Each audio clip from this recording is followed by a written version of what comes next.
Hello, I'm Marlon Hargrove, and this is Marlon's Magic. This is a series of instructional videos brought to you by the Berwick Offray Ribbon Company, the makers of America's most beautiful ribbons. And today we're going to teach you a traditional floral bow. And they come in several different types because we have thin widths like number 3 and number 5 for bud base work. We have thick widths, number 40, number 100s for funeral work.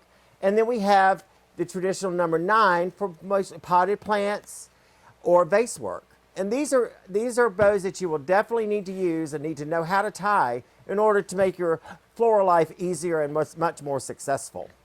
So we'll be featuring the McGinley Mills 210 acetate satin from Berwick Offray, and it comes in a variety of colors, 69 to be exact. And this color I'm using is Surfside, and we will pull off approximately 5 or so yards of ribbon, because that's what it takes to tie a traditional 6-loop bow. And we will start, you'll notice the ribbon has a finished side, a shiny side, and then a matte side, which would be the underside. And we will start with our shiny side, which would be the pretty side that you want outward. And you will take it and create it like allow for like a 6-inch tail. And I am right-handed, so I build my bow with my right hand and hold it with my left hand, using my thumb, my index finger, and then my middle finger to hold the back together. So you're going to simply just place the ribbon in between your fingers and you will gather it. Then the tricky part, we put a twist in it, which is a half twist actually, and it allows the underside of the ribbon to actually be upward so that when you're creating your loop and coming back this way, it will make your bow more face forward when you finish it. So we've created our tail and the back side of our first loop. We will allow about 6 inches and then come back in and gather in that same spot in between our thumb and our index finger, and then, excuse me, twist. And then we will start creating the other side of our bow and pinch that right in there. Now this determines the width of our bow, and it doesn't need to be any wider than this for like a standard potted plant. Then we will continue the process with a loop on each side until we get to 6 loops on each side. And again, that takes about 5 yards of ribbon. And you'll notice our loops are getting just a tad bit smaller as we move upward onto the bow, and that creates just a more rounded look when you complete the actual bow. So that's 5, 6, and 6. And you'll know you're doing it right when your tail ends up opposite of your original tail. So we will cut this off about the same length as our first tail.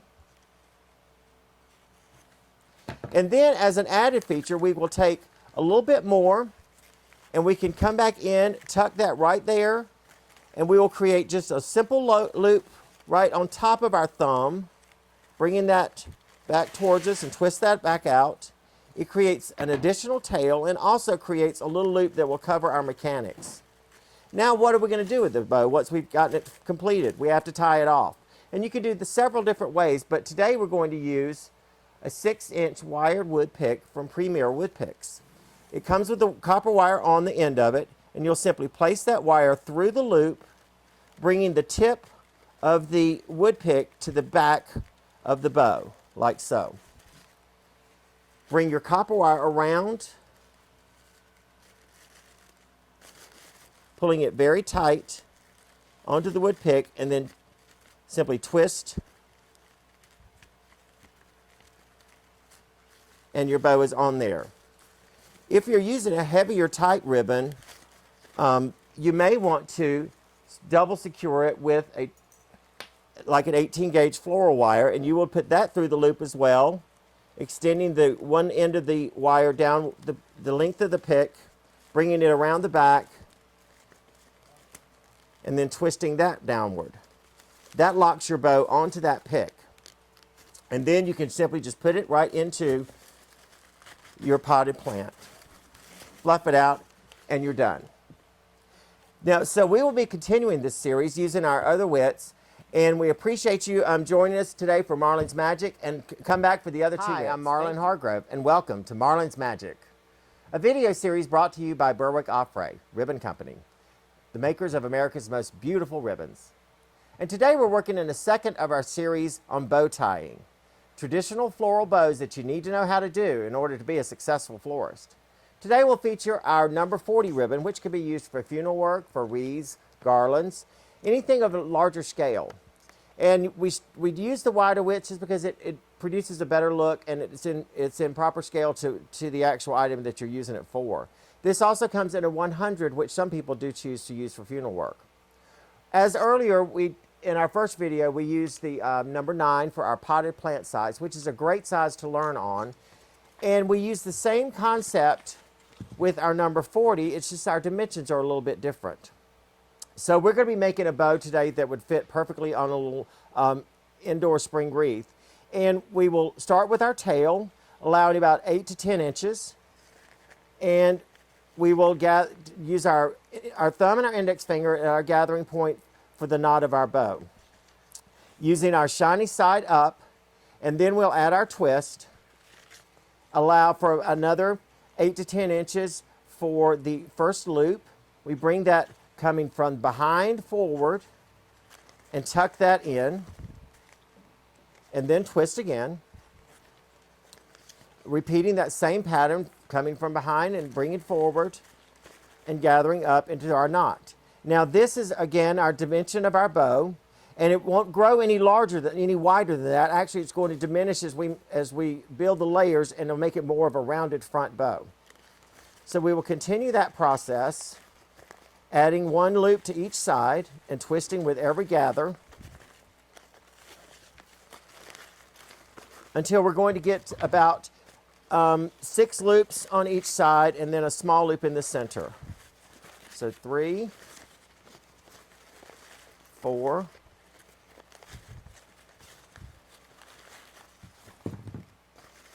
5,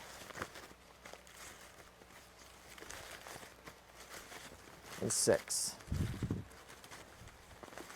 And see, our last loop is drastically smaller than the first loop we created. So you can see the difference there. Then to complete the look, we just do a small little loop right over our thumb, tucking it underneath the thumb and the index finger, twisting that, and that creates our second tail. We can cut that off at an angle, and then we're going to tie it off. And where we had just used a floral wire and a wood pick before, we're going to use a chenille stem from Milton Adler. These are 12-inch flexible wires covered in chenille, and they're used to help protect the surfaces that we use our wires near, so it doesn't scratch those surfaces. It's easy to gather, and you just twist in the back. They're very, very flexible. So then we will, excuse me, we will take this and apply it to our wreath. And this is an herb wreath from Plus One Imports. And we simply just take the chenille, work it around the frame of the wreath, twist, bring our tails down, fluff our ribbons out, and that's completed. So that's the second in our series, and we appreciate you joining us. Next will be the using of number 3 ribbons for bud vases and corsage work. Thanks for joining us. Hi, I'm Marlene Hargrove, and welcome to Marlene's Magic, a video series of how to tie ribbons. It's brought to you by the Berwick Offray Ribbon Company, the makers of America's most beautiful ribbon. And today is the third of a series that we've been working on. First, we featured our traditional floral bow for a potted plant. Then we did one for a wreath or a funeral piece. And now we're going to do one for a bud vase, which would require a much smaller bow. Therefore, the scale of our ribbon needs to be smaller. For that, we'll be using a number 3 ribbon. And this is the acetate ribbon from McGinley Mills. And we will start with our tail, as we've done in the previous bows. And again, gathering between our thumb and index finger. And then we will create the half twist. And our loops, we will allow for our loops about a 5-inch loop, and then we'll tuck that back in, and there's our first loop. Then our second one will follow on the other side. and they'll just be placed right on top of each other, and you can adjust them once you tie it off. We do another twist, and remember, the twists all need to go in the same direction. There's our second loop. Our third, we will go up to 6. Our fourth, and I'm twisting with each gathering, 5th, and the loops are getting just slightly smaller, so it creates a more rounded look. 1, 2, 3, 4, 5, 6, and our 6th one. Now you see our tail has landed up opposite of our original tail, and that's perfect. And then we will actually add a little loop like we've done in the previous ones to cover over our wire pick, and then twist that and bring that tail down. Now with a bud base, I like to add an extra tail just because it adds some beauty to the container as it falls on it so gracefully. And we will tie this off with a half of a floral wire. We don't need a full one because it's such a small item. Bring that around to the back of the bow, like so, and twist. Now some people choose to just place this inside of the bud base without a wooden pick, but that can easily slide in and out. And you want your design to arrive just as you had when it left your table. So what I like to use is a wooden pick from Premier Wood Picks. This one is unwired, and we will just place that to the back of our bow, bring one of our wires straight down the length of the wooden pick, take the second wire and gently twist around. Then you just place it right into the bud base like so. The wood pick swells and locks into the actual design and stays in the vase just beautifully. So this completes our series featuring all 3 standard floral bows that you really need to know when starting your floristry work. Thanks for joining us, and join us again for future ribbon how-to videos, which would feature wedding ribbons and French wired ribbons and all sorts of things for holidays as well. Thanks for joining us for Marlin's Magic.